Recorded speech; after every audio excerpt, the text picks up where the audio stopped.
నమస్తే, welcome to Bahujan times news. వార్తల్లో ముందుగా ముఖ్యాంశాలు చూద్దాం.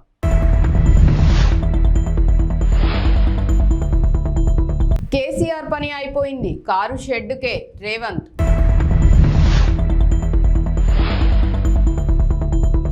ఈ నెల 28 నుంచి జగన్ మలి విడత ఎన్నికల ప్రచారం.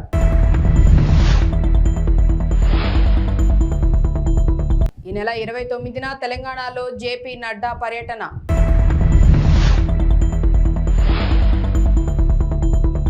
రుణమాఫీపై సీఎం రేవంత్ చర్చకు రావాలని హరీష్ సవాల్.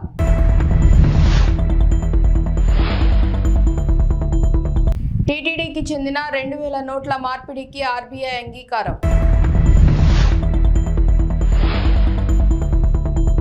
దేశంలో కాంగ్రెస్ పార్టీ కష్టాల్లో ఉన్నప్పుడు ఆనాడు ఇక్కడి ప్రజలు మెదక్ గడ్డపై ఇందిరమ్మను గెలిపించారని ముఖ్యమంత్రి రేవంత్ రెడ్డి అన్నారు. ఈ సందర్భంగా మాట్లాడుతూ 1999 నుంచి 2024 వరకు 25 సంవత్సరాలు మెదక్ పార్లమెంటు బీజేపీ బీఆర్ఎస్ చేతిలోనే ఉందని అన్నారు. ఆనాడు ఇందిరమ్మ తెచ్చిన పరిశ్రమలు తప్ప బీజేపీ బీఆర్ఎస్ ఈ ప్రాంతానికి చేసిందేం లేదని అన్నారు. 10 ఏళ్ల బీఆర్ఎస్ పాలనలో మెదక్ ప్రజలకు ఒరిగిందేం లేదని అన్నారు. ముఖ్యమంత్రిగా ఈ రాష్ట్ర ప్రజలకు ఇచ్చిన హామీలు అమలు చేయకపోను 4 కోట్ల తెలంగాణ ప్రజల్ని మోసం చేసినందుకు మొన్న డిసెంబర్ నాడు మీరందరూ కలిసి టిఆర్ఎస్ పార్టీని తిత్తిదీసి కోదండానికి వేలాడేసి ఈరోజు కారు గుర్తును కార్ఖానకు పంపించారు. అయ్యా కొడుకులు చెప్తున్నారు కారు కార్ఖానకు పోయింది మళ్ళీ వాపసు వస్తుందని. మాకానే చెప్తున్నాడు సార్ ఇక అది కార్ఖానా నుంచి వాపసు రాదు, తూకానికి అమ్మాల్సిందే, దాని పని అయిపోయింది, అనుం చెడ్డది అని చెప్పి. అందుకే ఇవాళ కేసీఆర్ ఎన్ని చెప్పినా, కేటీఆర్ ఎన్ని అబద్ధాలు మాట్లాడినా, తండ్రి 4 గంటలు కొడుకు 2 గంటలు టీవీ 9లో కూర్చొని ఎంత దుఃఖం వెళ్ళిపుచ్చినా ప్రజలకు సానుభూతి రాలేదు. ఇవాళ ఆ సానుభూతి రాలేదు అని చెప్పి చంద్రశేఖరరావు గారు బస్ వేసుకొని బయలుదేరిండు. కారు పని అయిపోయిందని ఇవాళ బస్ వేసుకొని బయలుదేరిండు. నిన్న మిర్యాలగూడ పోయిండు, సూర్యాపేట పోయిండు, భువనగిరికి వచ్చిండు. ఇవాళ ఆయన యాత్ర చూస్తుంటే 100 ఎలుకలు తిన్న పిల్లంట తీర్థయాత్రలకు పోయి వచ్చిందంట. నా పాపాలన్నీ మన్నించు అని. 10 ఏళ్ళు అధికారంలో ఉండి ప్రజలు వస్తే రానియక ఫామ్ హౌస్ దగ్గరకు వస్తే లాఠీ చార్జ్ చేయించి ప్రగతి భవన్లో ఎర్రటెండలో గద్దరన్న కలవడానికి వస్తే 4 గంటలు ప్రగతి భవన్ గేట్ల ముందల గద్దరన్నను కూర్చోబెట్టింది మర్చిపోయినట్టున్నాడు. 10 ఏళ్ళ అధికారంలో ఉన్నప్పుడు సచివాలయానికి రాలే, ప్రగతి భవన్లో లోపలికి మనల్ని రానియలే. ఏ రోజు కూడా తెలంగాణ ప్రజలు గుర్తురాలే. తెలంగాణ రైతులు, విద్యార్థులు, నిరుద్యోగ యువకులు, మహిళలు, మైనార్టీలు ఏ ఒక్కరు కూడా చంద్రశేఖరరావుకు గుర్తు రాలే. అధికారం ఉన్నంతసేపు ఆంధ్ర కాంట్రాక్టర్లు, హైదరాబాద్ రియల్ ఎస్టేట్ వాళ్ళు ఆయన గుర్తొచ్చిండ్రు తప్ప ఏ రోజు కూడా తెలంగాణ 4 కోట్ల ప్రజల్ని పట్టించుకోలే. ఈ కార్యకర్తలు కష్టపడి కారును ఖతం చేస్తే ఇవాళ మళ్ళా ప్రజలు గుర్తొచ్చి చంద్రశేఖరరావు ఫామ్ హౌస్ల నుంచి బయటికి వచ్చిండు. ఫామ్ హౌస్ గేట్లు బార్లా తెరుచుకొని ప్రజల్ని రమ్మంటుడు. అంత అయిపోయినాక ఆ చేతులు కాలినాక ఆయన ఇవాళ ఆకులు పట్టుకున్నట్టు బయలుదేరాడు. 4 గంటలు వచ్చి టీవీలో కూర్చున్నాడు. నేను అడుగుతున్న చంద్రశేఖరరావును, 4 గంటలు వచ్చి టీవీలో కూర్చోనికి వచ్చింది కానీ వారం రోజులు అసెంబ్లీ నడిపి కాళేశ్వరం నుంచి ఇందిరమ్మ ఇండ్ల వరకు నిరుద్యోగ యువకుల ఉద్యోగాల కోసము, రైతు రుణమాఫీ కోసము, రైతు బంధు కోసము, మైనార్టీ రిజర్వేషన్ల కోసం అసెంబ్లీలో చర్చ పెట్టినాం. చర్చలు మాత్రం రాలే. ఎందుకంటే చర్చలకు వస్తే ఎదురుగా కాంగ్రెస్ వాళ్ళు ఉంటారు, రేవంత్ రెడ్డి ఉంటారు, అడుగుతారు, కడుగుతారు, అంగిప్పి 4 దంచుతారని అసెంబ్లీకి రాలే. ఇక ఆయన పోయిన టీవీలో అడిగేటోడు ఆళ్ళోడే, చూపించేటోడు ఆడోళ్ళే, మొత్తం వాళ్ళే. చూపించుకోనికే టీవీ ఉంది, రాసుకోనికే పేపర్ ఉందని నోటికి వచ్చింది. 4 గంటలు కూర్చొని మాట్లాడి మీరెవరైనా నమ్మినరా? ఎవరైనా నమ్మిరా? రుణమాఫీపై సీఎం రేవంత్ రెడ్డి మాజీ మంత్రి హరీష్ రావు మధ్య రాజీనామా సవాలు రసవత్తరంగా మారింది. ఇరువురి మధ్య లోక్సభ ఎన్నికల నేపథ్యంలో కీలకంగా మారింది. రాజీనామా లేఖతో గన్ పార్కుకు వస్తానని రేవంత్ కూడా రావాలని సవాల్ చేశారు. అయితే రేవంత్ చర్చకు వస్తారా రారా సర్వత్రా ఆసక్తి నెలకొంది. శుక్రవారం ఉదయం 10 గంటలకు అసెంబ్లీ ముందు ఉన్న అమరవీరుల స్తూపం దగ్గరకు తాను రాజీనామా లేఖతో వస్తానని, నువ్వు వస్తావా రా దమ్ముంటే అని మరోసారి రేవంత్ రెడ్డికి సవాల్ విసిరారు. రాజీనామా లేఖను మేధావుల చేతుల్లో పెడదామని తెలిపారు. గ్యారంటీల గారడి ఫెయిల్ అయిపోయింది. బాండ్ పేపర్లతో ప్రజల్ని మోసం చేసినాం. ఈ తాప ప్రజలు మనకు వినేటట్టు లేరు. కాంగ్రెస్ పార్టీని తుక్కుగా ఓడగొట్టేట్టున్నారని ఇప్పుడు నయా నాటకం, దేవుడి మీద ఒట్ల నాటకం మొదలుపెట్టింది. నేను మొన్న ఛాలెంజ్ చేసిన రేవంత్ రెడ్డి మొన్న ఏమంటుడు, కొత్తగా రుణమాఫీ చేయలేదని చెప్పి ఆగస్టు 15లోగా రుణమాఫీ చేస్తా అని ఒక నయా నాటకం మొదలుపెట్టింది. మిస్టర్ రేవంత్ రెడ్డి, ఆగస్టు 15వ తారీఖు లోపు నువ్వు 2 లక్షల రుణమాఫీ చేయకపోతే ముఖ్యమంత్రి పదవికి రాజీనామాకు సిద్ధమా అని నేను అడిగిన. నువ్వు దేవుడి మీద ఎట్టున్నావు, రాజీనామాకు సిద్ధమా అని అడిగిన. అడిగితే తొండి ఆట ఆడుతున్నాడు. నువ్వు పార్టీ రద్దు చేసుకుంటావా అంటాడు. నేను మళ్ళీ ఇలా అడుగుతున్నా ఈ ఖమ్మం నుంచి, రేవంత్ రెడ్డి గారు ఆగస్టు 15వ తారీఖు లోపు ఇచ్చిన మాట ప్రకారంగా వడ్డీతో సహా 39,000 కోట్ల రూపాయల రుణమాఫీని నువ్వు ఖచ్చితంగా చేస్తావా చేయవా ప్రజలకు సమాధానం చెప్పు. ఆ 2 లక్షల రుణమాఫీ కానీ 100 రోజుల్లో ఇస్తామన్న 6 గ్యారెంటీలు నువ్వు అమలు చేయకపోతే రాజీనామాకు సిద్ధమా అని ఈ ఖమ్మం నుంచి నేను అడుగుతా ఉన్నా. నేను సిద్ధం. నీ సవాల్ నేను తీసుకుంటున్నా. ఎల్లుండి 26వ తారీఖు నాడు అసెంబ్లీ ఎదురుగా అమరవీరుల స్తూపం దగ్గరికి పొద్దున 10 గంటలకు నేను వస్తా. నువ్వు రా. ఆ అమరుల సాక్షిగా ప్రమాణం చేద్దాం. ఆగస్టు 15వ తారీఖు లోపు నువ్వు 2 లక్షల మాఫీ చేస్తా అని 100 రోజుల్లో బాండ్ పేపర్ మీద రాసిచ్చి అమలు చేస్తా, 6 గ్యారెంటీలు అమలు చేస్తా అని చెప్పి నువ్వు ప్రమాణం చేయి, నేను ప్రమాణం చేస్తా. నువ్వు అమలు చేస్తే నేను ఎమ్మెల్యేకు రాజీనామా చేస్తా, మళ్ళా పోటీ కూడా చేయండి. నువ్వు అమలు చేయకపోతే ముఖ్యమంత్రి పదవికి రాజీనామా చేయడానికి సిద్ధంగా ఉన్నావా అని అడుగుతా ఉన్నాను. ఇది ప్రజల్ని మోసం చేయడం కదా. నువ్వు అమలు చేసేది నిజమైతే, నువ్వు మాట మీద ఉండేది నిజమైతే రా అమరవీరుల స్తూపం దగ్గరికి. లేదంటే నువ్వు ఎన్ని దేవుళ్ళ మీద ఒట్లు పెట్టినా, ఎన్ని ఆపద మొక్కులు మొక్కినా ఈసారి కాంగ్రెస్ పార్టీ పేదింటి భవిష్యత్తును మరింత గొప్పగా మార్చేందుకు రాష్ట్రాన్ని అన్ని రంగాల్లో ప్రగతి పదంలో అగ్రభాగాన నిలిపేందుకు మరోసారి చారిత్రక విజయంతో అధికారంలోకి రావటమే లక్ష్యంగా ఈ నెల 28 నుంచి వైఎస్ఆర్సీపీ అధ్యక్షులు ముఖ్యమంత్రి వైఎస్ జగన్మోహన్ రెడ్డి ఎన్నికల ప్రచార భేరీ మోగించనున్నారు. ప్రతిరోజు 3 అసెంబ్లీ నియోజకవర్గాల్లో జరిగే బహిరంగ సభల్లో పాల్గొంటారు. ఈ నెల 28న ఉదయం 10 గంటలకు తాడిపత్రిలో నిర్వహించే బహిరంగ సభ ద్వారా ఎన్నికల ప్రచారానికి శ్రీకారం చుట్టనున్నారు. పోలింగ్ సమయం సమీపిస్తూ ఉండడంతో ఏపీలో రాజకీయ వాతావరణం మరింత హాట్గా తయారైంది. అధికార విపక్ష పార్టీలు ప్రచారాన్ని హీటెక్కిస్తున్నాయి. ఇప్పటికే తొలిదశ ప్రచారాన్ని పూర్తి చేశారు. తొలుత 4 ప్రాంతాల్లో సిద్ధం సభలు నిర్వహించారు. మార్చి నెలాఖరున మేమంతా సిద్ధం పేరుతో బస్సు యాత్ర సైతం నిర్వహించారు. ఇడుపులపాయ నుంచి ఇచ్చాపురం వరకు జరిగిన ప్రచారం సందర్భంగా విపక్ష కూటమిపై నిప్పులు చెరిగారు. వైసీపీకి ఓటేస్తేనే సంక్షేమ పథకాలు అమలవుతాయని, బాబుకు ఓటేస్తే నిండా మునిగినట్లేనని ప్రజలకు సూచించారు సీఎం జగన్. ఈ యాత్ర వైసీపీ శ్రేణుల్లో జోష్ నింపింది. పులివెందులలో నామినేషన్ వేసిన తర్వాత మరో విడత ప్రచారానికి సిద్ధమయ్యారు సీఎం జగన్. ఈ నెల 28 నుంచి రాష్ట్ర వ్యాప్తంగా పర్యటన చేయనున్నారు. ప్రతిరోజు 3 అసెంబ్లీ నియోజకవర్గాల్లో బహిరంగ సభలు నిర్వహించనున్నారు. ఈ నెల 28న ఉమ్మడి అనంతపురం జిల్లా తాడిపత్రి, నెల్లూరు జిల్లా వెంకటగిరి, కందుకూరులో బహిరంగ సభలు నిర్వహించనున్నారు. ఈ నెల 29న చోడవరం, పి గన్నవరం, పొన్నూరు, 30వ తారీఖున కొండపి, మైదుకూరు, పీలేరులో సిద్ధం సభలు జరగనున్నాయి.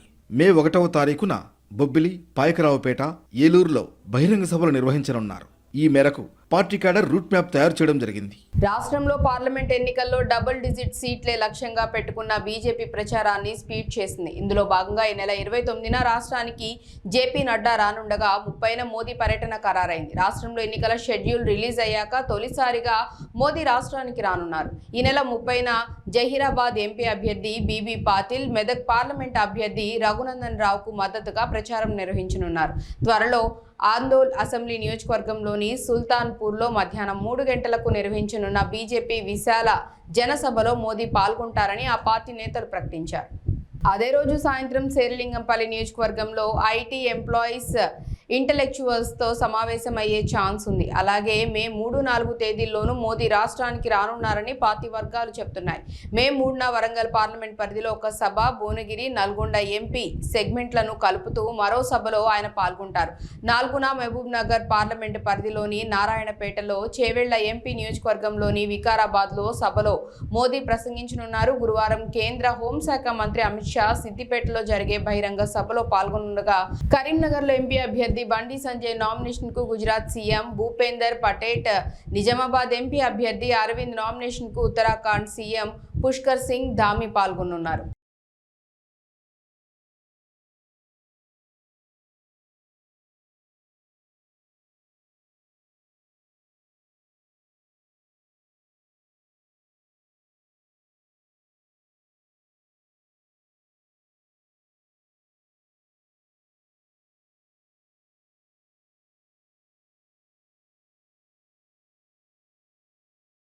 కరీంనగర్ ప్రభుత్వ మహిళా డిగ్రీ కళాశాలకు కేంద్ర ప్రభుత్వం అటానమస్ హోదా కల్పించనుంది. కరీంనగర్ ప్రభుత్వ మహిళా డిగ్రీ కళాశాలకు అటానమస్ హోదా కల్పించాలని కోరుతూ ఫిబ్రవరి 16న ఎంపీ బీజేపీ జాతీయ ప్రధాన కార్యదర్శి బండి సంజయ్ కేంద్రానికి లేఖ రాశారు. బండి సంజయ్ లేఖపై కేంద్రం స్పందించింది.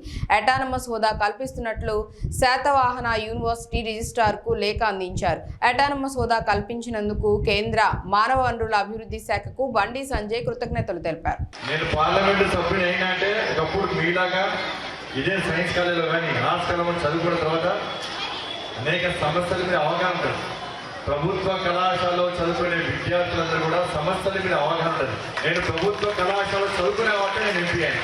ఒక పార్లమెంట్ సభ్యుడిగా ఏ సమస్య వచ్చినా, ఏ ఇబ్బంది వచ్చినా ఈ కళాశాల సమస్యల మీద ఒక అవగాహనతోనే తప్పకుండా పరిష్కరించే ప్రయత్నం చేస్తాను. కలియుగ ప్రత్యక్ష దైవం తిరుమల శ్రీ వెంకటేశ్వర స్వామి వారి దర్శనానికి ప్రతిరోజు వేలాది మంది భక్తులు తరలి వస్తుంటారు. ఇక ప్రతిరోజు కోట్లాది రూపాయలు శ్రీవారికి హుండీలో సమర్పించుకుంటారు భక్తులు. అయితే ఆర్బీఐ 2000 నోట్లను రద్దు చేసిన తర్వాత కూడా శ్రీవారి హుండీలో ఆ నోట్లను వేస్తూనే ఉన్నారు భక్తులు. దీంతో ఆర్బీఐతో నోట్ల మార్పిడి కోసం ప్రయత్నాలు మొదలుపెట్టింది టీటీడీ. ఎట్టకేలకు 2000 రూపాయలు మార్పిడిలో టీటీడీ ప్రయత్నం ఫలించింది. 2023 అక్టోబర్ 7వ తేదీ నుంచి 2000 రూపాయల నోట్ల మార్పిడిని రిజర్వ్ బ్యాంక్ ఆఫ్ ఇండియా రద్దు చేసిన విషయం విదితమే కాగా, అటు తర్వాత కూడా శ్రీవారి హుండీలో 2000 రూపాయల నోట్లు పెద్ద సంఖ్యలో సమర్పించారు భక్తులు. దీనిపై రిజర్వ్ బ్యాంక్ అధికారులతో స్పందించిన నోట్ల మార్పిడి చేయాలని విజ్ఞప్తి చేసింది టీటీడీ. దీనిపై సానుకూలంగా స్పందించారు రిజర్వ్ బ్యాంక్ ప్రతినిధులు. 2023 అక్టోబర్ 8వ తేదీ నుంచి 2024 మార్చి 22వ తేదీ వరకు 5 విడతల్లో 3,20,00,000 రూపాయల విలువ చేసే 2000 రూపాయల నోట్లను మార్పిడి చేసుకుంది టీటీడీ.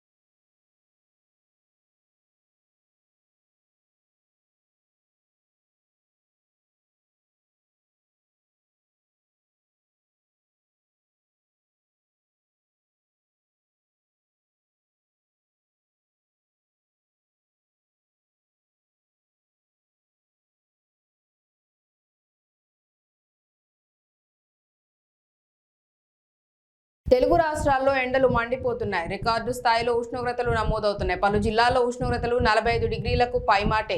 పలు మండలాల్లో తీవ్ర వడగాళ్లు కూడా వీస్తున్నాయి. వచ్చే 3 రోజులు గరిష్ట ఉష్ణోగ్రతలు మరో 2 నుంచి 3 డిగ్రీలు పెరిగే అవకాశం ఉందని హైదరాబాద్ వాతావరణ కేంద్రం హెచ్చరించింది. గురు శుక్రవారాల్లో పలు జిల్లాల్లో వడగాలులు వీస్తాయని తెలిపింది. గురువారం కొమరంభీం, ఆసిఫాబాద్, మంచిర్యాల, పెద్దపల్లి, జయశంకర్, భూపాలపల్లి, ములుగు, భద్రాద్రి కొత్తగూడెం, ఖమ్మం, నల్గొండ, సూర్యాపేట జిల్లాల్లో వడగాల్పులు వీస్తాయని వాతావరణ శాఖ తెలిపింది. ఈ జిల్లాలకు 3 రోజుల పాటు ఎల్లో అలర్ట్ జారీ చేసింది. కాగా మన్నార్ గల్ఫ్ నుంచి అంతర్గత తమిళనాడు, రాయలసీమ మీదుగా దక్షిణ తెలంగాణ వరకు సగటు సముద్ర మట్టానికి 1.5 కిలోమీటర్ల ఎత్తులో ద్రోణి కొనసాగుతుందని వాతావరణ శాఖ తెలిపింది.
ఐపీఎల్లో రికార్డు స్కోర్తో అదరగొడుతున్న సన్ రైజర్స్ హైదరాబాద్ జట్టు ఓటమి మూటగట్టుకుంది. అది కూడా ఈ సీజన్లో పేలవ ప్రదర్శన చేస్తున్న ఆర్సీబీపై కావటం అభిమానులకు మరింత బాధని కలిగిస్తోంది. అంతేకాదు సొంత మైదానం ఉప్పల్లో ఘన విజయం సాధిస్తుందని భావించిన అభిమానులను పూర్తిగా నిరాశకు గురిచేసింది. స్టార్ బ్యాట్స్మెన్లు అందరూ చేతులెత్తేశారు. కెప్టెన్ ప్యాట్ కమిన్స్ సహా బౌలర్లందరూ నిరాశపరిచారు. దీంతో ఆర్సీబీ 35 పరుగుల తేడాతో విజయం సాధించింది. వరుసగా 6 మ్యాచ్ల్లో ఓడి డీలా పడిన ఆ జట్టు ఎట్టకేలకు సుమారు నెల రోజుల తర్వాత గెలుపు బాట పట్టింది. Rajat Patidar player of the match గా నిలిచారు.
ఎన్నికల్లో గాజువాక నియోజకవర్గంలో కూటమి గెలుపును ఎవరూ ఆపలేరని నియోజకవర్గ అభివృద్ధి పల్లా శ్రీనివాసరావు అన్నారు. పాత గాజువాక పార్టీ కార్యాలయంలో మాట్లాడుతూ తాను నామినేషన్ కార్యక్రమానికి వెళ్తున్నప్పుడు ప్రజలు స్వచ్ఛందంగా తరలి వచ్చారని వారందరికీ కృతజ్ఞతలు తెలియజేస్తున్నామని అన్నారు. విశాఖ జిల్లాకు ఏం చేశారని వైసీపీ వాళ్లు ఓట్లు అడుగుతున్నారని ప్రశ్నించారు. రాష్ట్రాన్ని అప్పుల ఊబిలోకి నెట్టారని ఓట్లేయాలా లేక ప్రజాధనాన్ని దుర్వినియోగం చేస్తున్నారని ఓట్లేయాలా అని నిలదీశారు. గత 5 ఏళ్లలో గాజువాక ఎలాంటి అభివృద్ధికి నోచుకోలేదని అన్నారు.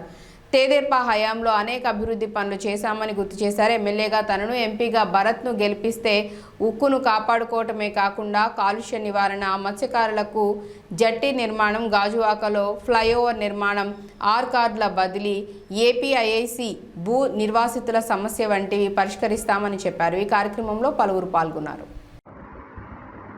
కార్మిక లోకానికి తెలుసు, ఇక్కడ ఉన్నటువంటి నిర్వాసితులకు తెలుసు, అందరికీ తెలుసు.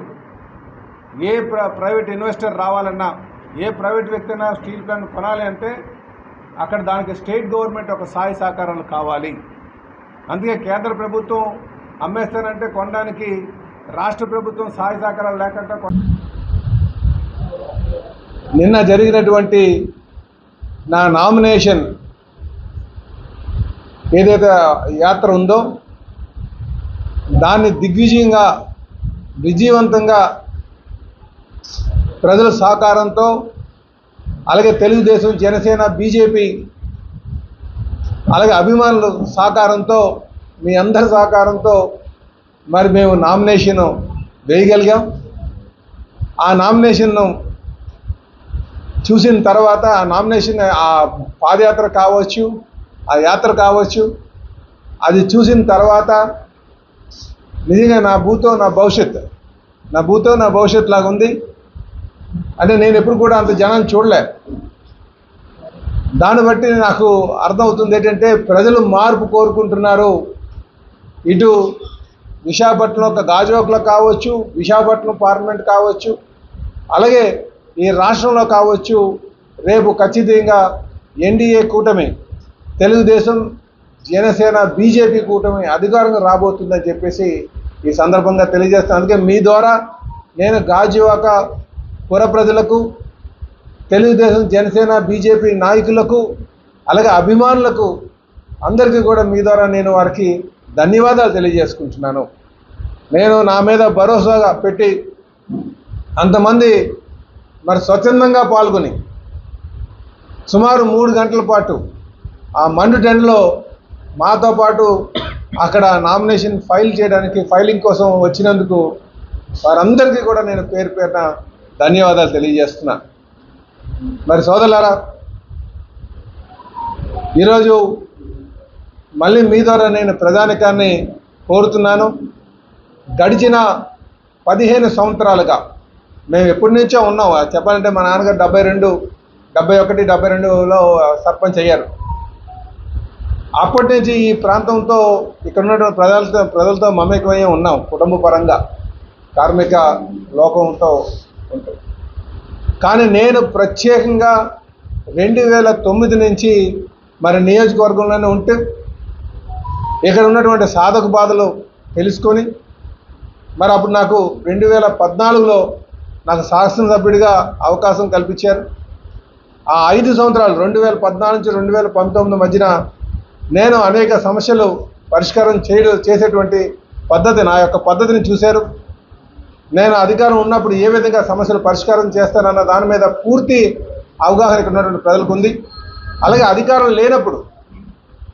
లేనప్పుడు నా పోరాట పటిమం ప్రజలతో మమేకమై ప్రజాపక్షాన్ని నించొని ప్రభుత్వం చేసినటువంటి ప్రజా వ్యతిరేక విధానాలపైన మేము పోరాటం చేసినటువంటి తీరు కూడా ఇక్కడ ఉన్నటువంటి ప్రజానికి తెలుసు.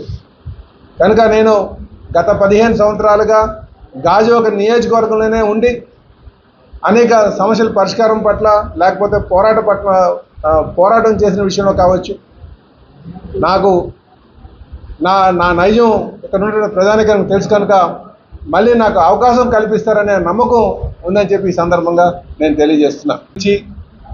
ఈరోజు ఇక్కడికి వచ్చినందుకు గాను మీ అందరికీ కూడా నేను ప్రెస్ సోదరులందరికీ పేరు పేరున నేను నమస్కారాలు తెలియజేసుకుంటాను.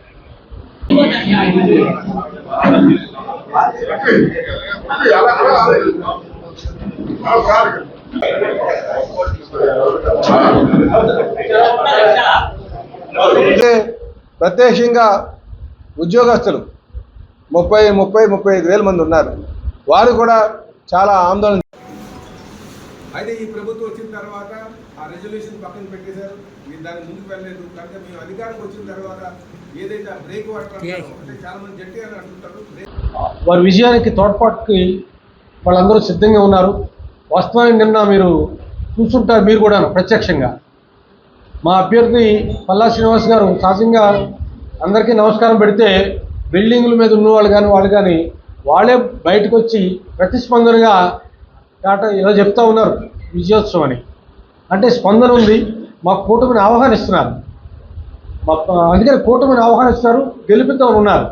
దాంట్లో భాగమే నిన్న బ్రహ్మాండంగా మా నామినేషన్ అనేటువంటిది ఎప్పుడు నేను కూడా 30-40 సంవత్సరాలు ఉన్నాను. అంత భారీ స్థాయిలో ఎప్పుడు ర్యాలీ జరగలేదు, నామినేషన్ ర్యాలీ. అంటే almost Telugu Desam party, Janasena, BJP కూటమి అభ్యర్థి గెలిచినట్లుగానే ప్రజలు భావిస్తూ ఉన్నారు. ఎన్నికలు ఎప్పుడు వచ్చారో దానికి సిద్ధంగా ఉన్నారు. ఇదొకటి. 2, గుడివాడ అమర్నాథ్ నిన్న తన ముఖం చూస్తేనో తన పేరు చెప్తేనో ప్రజలు ఓట్లేరేనో, లేకపోతే జగన్మోహన్ రెడ్డి పేరు చెప్తే అసలైరేనో మా పవన్ కళ్యాణ్ గారి ఫోటో పెట్టుకొని ఊరేగుతున్నాడు ఆయన. అది సిగ్గు ఉండాలి. అది అనైకత. నైతిక విలువ లేనటువంటి మనిషిలాగా ప్రవర్తించారు. సరే, వేదిక మీద ఉన్నటువంటి బొత్స సత్యనారాయణ ఇంకా సుబ్బారెడ్డి ఎంపీలు వాళ్ళకైనా బుద్ధి ఉండాలి కదా. పవన్ కళ్యాణ్ గారి ఫోటో నువ్వు పెట్టుకుంటే నీ జగన్మోహన్ రెడ్డి ఫోటో పెట్టుకోవాలి. అంటే జగన్మోహన్ రెడ్డి పేరు చెప్తే ఓట్లు రావు. ఓటమి భయాన్ని అంగీకరించారు. ఓడిపోతున్నాం ఇక్కడ అని. అందుకనే మా నాయకుడు ఫోటో పెట్టుకొని ఊరేగటం అది పూర్తి స్థాయిలో అది దిగజారుడుతనం, అవినీతి, అంటే అనైక్యతగా. అందువల్ల ఇప్పటికనే ఆల్మోస్ట్ అతను ఓటమిని అంగీకరిస్తూ ఆయనంతలో ఆయనే ఒకవేళ ఓట్లు రావని అనుకుంటే జనసేన పార్టీలో జాయిన్ అయిపోయి మా కూటమి అభ్యర్థి పల్లా శ్రీనివాస్ గారికి సపోర్ట్ చేస్తే బాగుంటుందని చెప్పి హితవు చేస్తున్నాం. 2, ఇక మా పార్టీ జనసేన పార్టీ శ్రేణులు పూర్తి స్థాయిలో మా అధ్యక్షుడు పవన్ కళ్యాణ్ గారు ఆదేశం మేరకు పల్లా శ్రీనివాస్ గారు కూటమి అభ్యర్థిగా గెలవడానికి కావాల్సినటువంటి శ్రమ ఏ మేరకు తీసుకోవడానికి సిద్ధంగా ఉన్నాం. అందరూ కలిసి పనిచేస్తాం. 2 ఎంపీ అభ్యర్థులు కూడా గెలిపించుకుంటాం. ఎందుకు అంటే ఇందులో ఒక అర్థం ఉంది. పని చేయాలని తపన నాయకుడు కావాలని ప్రజలు కోరుకుంటారు. అవినీతి ఆరోపణలు మచ్చలేనటువంటి మనిషి కావాలని కోరుకుంటారు. మా అభ్యర్థికి అవినీతి మచ్చలైతే లేవు, ఉంటే పుట్టుమచ్చలు ఉండదు తప్ప. మిగతా మా మీద పోటీ చేస్తున్న అభ్యర్థి అమర్నాథ్కి తనకు పూర్తిగా అవినీతి మరకలే ఉన్నాయి. పూర్తిగా ముఖం చూస్తున్న అవినీతి మరకలతో ఆయన తిరుగుతూ ఉన్నాడు. అందుకనే మా అభ్యర్థిని ఎమ్మెల్యేగా గెలిపించుకోవాలని ప్రజలు చూస్తున్నారు. రాష్ట్రాన్ని 10 ఏళ్లు పాలించి ప్రజాధనాన్ని దుర్వినియోగం చేసిన బీఆర్ఎస్ పార్టీని ప్రజలు నమ్మొద్దని కాంగ్రెస్ పార్టీ సీనియర్ నాయకులు రైతు ఆత్మహత్యల నివారణ సంఘం రాష్ట్ర అధ్యక్షులు జంజిరాల రాజేష్ అన్నారు. ఈ సందర్భంగా మాట్లాడుతూ కాంగ్రెస్ అధిష్టానం సమిష్టి నిర్ణయం మేరకు ఖమ్మం పార్లమెంట్ అభ్యర్థిగా రఘురామ్ను ఎంపిక చేయడం పట్ల జంజిరాల హర్షం వ్యక్తం చేశారు. రాష్ట్రంలో 17కు 17 ఎంపీ స్థానాలను కాంగ్రెస్ ప్రభుత్వం కైవసం చేసుకోబోతోందని ఆశాభావం వ్యక్తం చేశారు. ఖమ్మం పార్లమెంటు అభ్యర్థిగా ఖమ్మం జిల్లా వాసి రామ్ సాయం సురేందర్ రెడ్డి గారు, వారి యొక్క కుటుంబం కాంగ్రెస్ పార్టీకి ఎన్నో సంవత్సరాల నుంచి సేవలు అందిస్తున్నటువంటి వారు, వారి తనయుడు అయినటువంటి రామ్ సాయం రఘురామరెడ్డి గారిని అధిష్టానం ఎంపిక చేసింది. దీని మీద ఉన్నటువంటి పరిస్థితుల్ని లేటెస్ట్గా ఒక మంచి అభ్యర్థిని మన పొంగులేటి శ్రీనివాసరెడ్డి గారు మరియు ఖమ్మం జిల్లా ఉప ముఖ్యమంత్రి బట్టి విక్రమార్క గారు, సీనియర్ నాయకులు శ్రీ తుమ్మల నాగేశ్వరరావు గారు మరియు శ్రీమతి రేణుకా చౌదరి గారు, వీరి యొక్క ఆధ్వర్యం లోపల ఈ క్యాండిడేట్ని ఎంపిక చేయడం కాంగ్రెస్ శ్రేణుల్లో నూతన ఉత్సాహాన్ని నెలకొల్పే విధంగా ఒక 24 క్యారెట్ల మంచి వ్యక్తి, మంచి కుటుంబం, ఉన్నతమైనటువంటి కాంగ్రెస్ విలువలతో ఉన్నటువంటి కుటుంబం నుంచి వచ్చినటువంటి వారు. వీరి ఎంపిక పట్ల సర్వత్రా కాంగ్రెస్, యువజన కాంగ్రెస్, మహిళా కాంగ్రెస్, సేవాదల్, కిసాన్ సెల్ అందరూ కూడా చాలా సంతోషంగా ఉన్నారు. ఎందుకనంటే ఖమ్మం జిల్లా కానివ్వండి, వరంగల్ జిల్లా కానివ్వండి, ఉమ్మడి ఖమ్మం జిల్లాలో కూడా వీరి యొక్క రామ్ సహాయం వాళ్ళ యొక్క దానకరణం లోపల లబ్ధి పొందినటువంటి వారు. అలాంటి కుటుంబం నుంచి ఒక మంచి వ్యక్తి ఇవాళ పార్లమెంటుగా ఎంపిక చేశారు. వీరందరి గెలుపు అత్యధిక మెజారిటీతో గెలిపించేటువంటి కార్యక్రమంలో మేమంతా ముందుంటామని చెప్పేసి కాంగ్రెస్ శ్రేణులు అందరూ కూడా ఉదయం నుంచి ఫోన్ చేసి మాట్లాడుతున్నారు. కాబట్టి వీరిని ఎంపిక చేసినటువంటి మల్లికార్జున ఖర్గే గారు కానివ్వండి, శ్రీమతి సోనియా గాంధీ గారు కానివ్వండి, శ్రీ రాహుల్ గాంధీ గారు కానివ్వండి, శ్రీమతి ప్రియాంక గాంధీ గారు కానివ్వండి, మరి అదేవిధంగా రాష్ట్ర ముఖ్యమంత్రి శ్రీ రేవంత్ రెడ్డి గారు కానివ్వండి, అనేక మంది పెద్దలందరికీ కూడా హృదయపూర్వక ధన్యవాదాలు తెలియజేస్తూ రామ్ సహాయం రఘురామరెడ్డి గారిని విజయాన్ని అప్రతిహతంగా బంపర్ మెజారిటీతో ఖమ్మం జిల్లా నుంచి వరంగల్ జిల్లాలో, ఖమ్మం జిల్లాలో 2 నియోజకవర్గాలు, అదేవిధంగా వరంగల్లో ఉన్నటువంటి 2 పార్లమెంటు స్థానాలు కూడా 4 పార్లమెంటు స్థానాలను కూడా కాంగ్రెస్ పార్టీ కార్యకర్తలు మరియు బడుగు బలహీన వర్గాలు, బీసీలు, ఎస్సీలు, ముఖ్యంగా బంజారాలు వీళ్ళందరూ కూడా కాంగ్రెస్ పార్టీ పట్టం కట్టాలనేటువంటి దాని మీద ఉన్నారు. చేసినటువంటి పనులు చెప్పుకోలేనటువంటి బీఆర్ఎస్ అభ్యర్థి నామా నాగేశ్వరరావు గారు కానివ్వండి, అదేవిధంగా ఉన్నటువంటి ఎంతోమంది పార్టీలు బీజేపీ పార్టీ అని చెప్పేసి వస్తున్నారు. వాళ్ళు 10 సంవత్సరాలు చేసిన అభివృద్ధి కార్యక్రమాలు చెప్పకుండా కేవలం జై శ్రీరామ్ అని చెప్పేసి పేరుతో ఉంటున్నారు. రాముడు అందరివాడు, రాముడు కులాల మతాల పేరు మీద తీసుకొచ్చేటువంటి వారు కాదు. అందరూ కూడా ముస్లిమ్స్లో కూడా శ్రీరామనవమి రోజు పాల్గొని దైవికంగా మరి పనిచేసినటువంటి వాళ్ళు ఉన్నారు. అలాంటి సెక్యులర్ కంట్రీ లోపల కేవలం రామతోటి 10 సంవత్సరాల పరిపాలన పూర్తవుతుంది అనుకుంటున్నారు. అది పొరపాటు. కానీ రాముడు అందరివాడు, అందరికీ కావలసినటువంటి వారు. త్రేతాయుగం నుంచి ఇప్పటి వరకు కొన్ని వేల సంవత్సరాల నుంచి కూడా ప్రతి గ్రామంలో గాంధీ గారి విగ్రహం ఉంది, ప్రతి గ్రామంలో రాముడి విగ్రహం ఉంది. ఇవాళ కొత్తగా రాముడు పరిచయం చేసేటువంటి పరిస్థితి తీసుకురాకుండా మీరు చేసినటువంటి అభివృద్ధి కార్యక్రమాలు ప్రజల ముందు ఉంచండి. మేము ఇది చేశాం, మీరు మళ్ళీ పట్టం కట్టండి అని. 2 సంవత్సరాలు 10 సంవత్సరాలు ఏలినటువంటి మీరు సామాన్యుడు బతకలేని పరిస్థితుల్లో పెట్రోల్ డీజిల్ రేట్లతోటి మమ్మల్ని తినడానికి తిండి లేనటువంటి పరిస్థితుల్లో మేము ముందుకు పోతున్నామని చెప్పేసి, కాబట్టి ఇలాంటి చౌకబారు మాటలు మాట్లాడవద్దని చెప్పేసి ఉత్తముడైనటువంటి రఘురామరెడ్డి ద్వారా మరి తెలంగాణలో కూడా కాంగ్రెస్ పార్లమెంట్ సీట్లు, అత్యధిక సీట్లు మా ముఖ్యమంత్రి రేవంత్ రెడ్డి గారు చెప్పినట్టు 17కు 17 సీట్లు కాంగ్రెస్ కైవసం చేసుకుంటుంది. రాహుల్ గాంధీ జూన్ 9వ తారీఖు నాడు ప్రమాణ స్వీకారం చేస్తారు ప్రధానమంత్రిగా అని చెప్పేసి మేము విజ్ఞప్తి చేస్తూ ప్రజల్ని కోరుకుంటున్నాను, మనవి చేసుకుంటున్నాను. జై కాంగ్రెస్, జై రాహుల్ గాంధీ.